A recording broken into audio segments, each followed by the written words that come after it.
That was Jack Bartham there reporting from Seoul. Well, let's get to our panel right now. Joining us from New York, Esther Park is the chief correspondent of the New York Bureau for the Korean Broadcasting System, or KBS. With me in the studio, Jee Abbey Lee is a reporter with the Voice of America. From Beijing, Qinduo Xu is a political analyst for China Radio International, and Jonathan Pollack is Interim SK-Korea Foundation Chair in Korea Studies at the Center for East Asia Policy Studies at the Brookings Institution.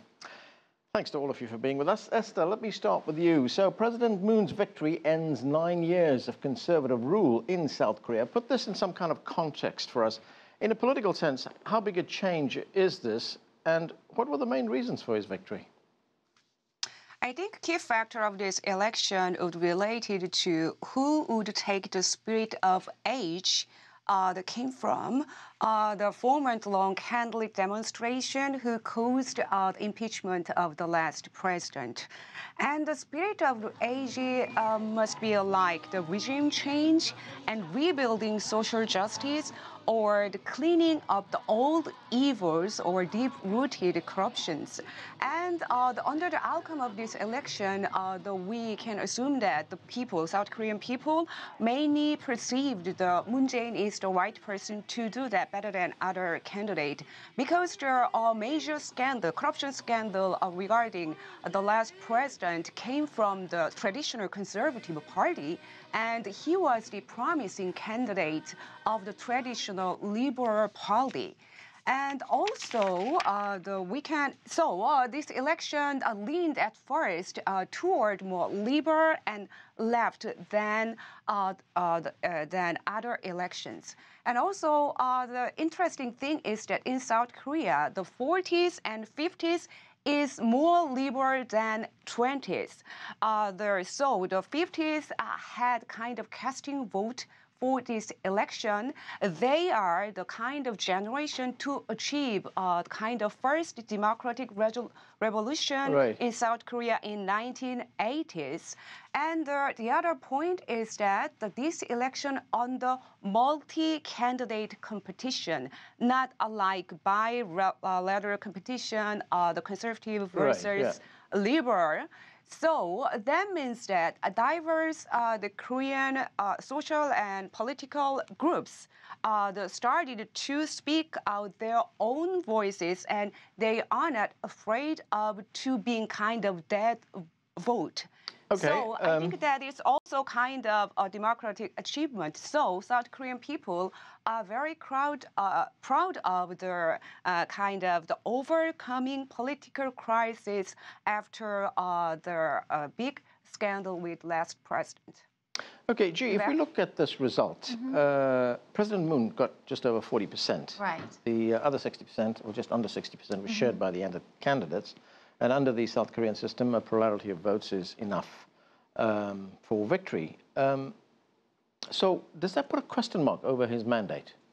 You mean whether he could actually unite the country forward with just 41% of the population supporting him? I think so. I think we have to take into consideration that it was a snap election, and also there were 13 candidates. So dividing the 100% within across 13 candidates, I think the 41% is not a very low number. Also, I think one thing that the South Korean media have pointed out is the fact that he hasn't mentioned North Korea in a very extensive manner, and that can be portrayed as an effort to kind of cater to the Conservative Party, because the Conservative Party was really worried about him being very bullish on dialogue with North Korea, but instead he's actually talking more about strengthening alliance with Washington, which is kind of in line with what the conservatives wanted. So this is in the interests of unity in the country? I think so, because he really needs a conservatives' backing to pass a legislation. Okay, let's go to Beijing, and Qinduo is there. Qinduo, I want you to take a listen to what the Chinese Foreign Ministry had to say about President Moon's victory. Let's watch. China attaches great importance to its relations with South Korea and is willing to work with it to jointly safeguard hard-earned achievements in bilateral relations. On the basis of mutual understanding and mutual respect, China is committed to cementing political mutual trust, properly handling differences, and enhancing coordination and cooperation. so as to promote the healthy and stable development of bilateral ties. So, Qinduo, would it be fair to say that Beijing must be satisfied with the outcome of this election? Yes, I think so, Amanda. When it comes to the North Korean issue, actually, the new president shares a similar view with the Chinese side. That is, on one hand, we should follow the UN sanctions to impose pressure on North Korea. On the other hand, we should always keep open the dialogue, the door of dialogue, keep engaging the North Korea side so as to provide some assurance to give up or freeze its nuclear weapons system over there. So the two sides share that. That's a common thing. On the other hand, the new president also talked about revisiting the THAAD system, which is very controversial between South Korea and China. So it's becoming a problem between the two countries. So if he is able to find somehow a way to properly deal with the problem that will satisfy the U.S. needs, at the same time reduce the strategic concern from Beijing, that would be the best for both countries there. Jonathan, the new president wants to have closer relations with China, but more importantly, he wants to have closer relations, better relations with the DPRK. Does that in any way put him firmly at odds with Washington? It creates the possibility for serious divisions between the United States and the ROK. He did have a very warm conversation this morning with President Trump on the phone, but fundamentally, Moon Jae-in wants to take South Korea back more towards the policies that were followed under Kim Dae-jung and Roh Moo-hyun, who were the previous candidates on the left, the so-called progressive candidates. He's made that clear only recently in his campaign. He did not, as was noted, give great emphasis to this, but his priorities are clear.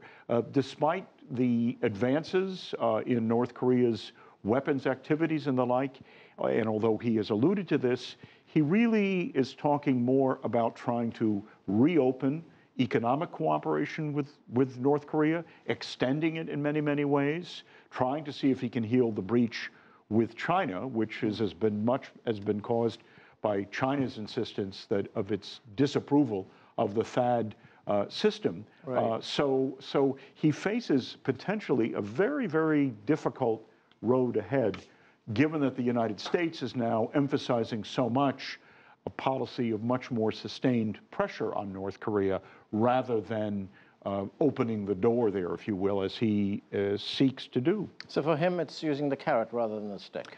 It would seem to be that way for the most part, but that's going to be the real challenge that he faces. Practically speaking, how do you get from here to there? How do you sustain a close alliance with the United States at a time when your priorities, at least in this area, do seem very much at odds with what the Trump administration is talking about? May I also add, he used to be the chief of staff for the former President Roh Moo-hyun. So like Jonathan said, even though he doesn't articulate it, his priorities are very clear when it comes to inter-Korean dialogue. Yes, very much. The other thing is that the other thing that he has in common with the United States is that both of them do not want to see any more advances in the DPRK's nuclear program. Absolutely. Well, that's easier said than done. Yeah. This is an issue that has eluded any kind of meaningful resolution for decades. There have been a variety of strategies attempted, but now under Kim Jong-un, there has been, if anything, a significant acceleration of these activities, both with respect to nuclear missiles, nuclear weapons, and with missiles. The only good news in this story, if there is any good news, is there was genuine concern during the March-April period when the United States always conducts extensive military exercises with South Korea, that there was a possibility of a 6th nuclear weapons test, and some believe the possibility of an attempted long-range missile test. Neither occurred, and I would say that any day you don't have another nuclear weapons test or missile test is a good day. It's a good day. So that's at least a small positive sign. All right, Esther, there was a recent Gallup poll in South Korea, and South Koreans listed job creation and economic growth as their two top considerations, top priorities. National security ranked only 3rd. What is this president's priorities? Yeah, that is interesting. The all international community are focusing on the new policy on North Korea as the new South Korean government, but the South Koreans' top priority is the economy or job creation, or the political reform, or the cleaning of all the evils. But I think that doesn't mean that South Korean people are not interested in North Korean issues or security issues. Rather than that, South Korean people would understand how complicated this issue to give simple answer in one way. Let's see what the President Moon said or did on his first day. When he met opposition parties, he said that he would share information of security and North Korea with opposition parties. Right. And then he appointed the person who led the 2 times summit of Inter-Korea in the last Liberal government as the chief of National Intelligence Service. And then he said that in inauguration speech and 2 kind of things to possible talks with the North Korea and also the strengthening the alliance with the U.S. And then he had talks to President Trump of the U.S. Right. So I think he would be very cautious and he would take some time to take a new approach for North Korea, even though he want to keep pursuing to a more softer approach to restore the legacy of the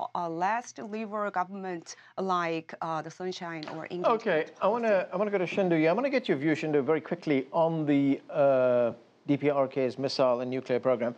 If there are better relations, improving relations between China and South Korea, do you think they could formulate a different approach to the issues on the Korean Peninsula?